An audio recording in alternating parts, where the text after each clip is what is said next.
मी काल एक ट्विट केलं होतं, झुकल्या वाकल्या गर्विष्ठ माना माझ्या माय मराठीच्या चरणी.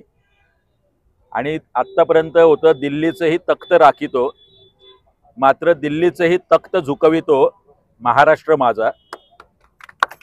या उक्तीप्रमाणे सन्माननीय राजसाहेब ठाकरे यांनी हाक दिली आणि महाराष्ट्रातले सर्व मराठी प्रेमी संघटना असतील, राजकीय पक्ष असतील, हे सर्व एकवटले आणि त्याचाच धसका घेऊन आज राज्य सरकार यांनी माघार घेतलेली आपल्याला दिसतंय.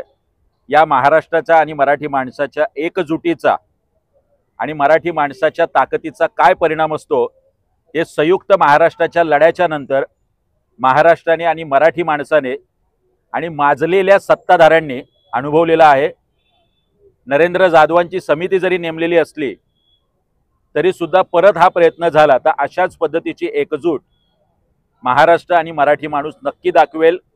सन्माननीय राजसाहेबांचे आणि महाराष्ट्रातल्या तमाम मराठी माणसाचे मी मनापासून अभिनंदन आणि कौतुक करतो.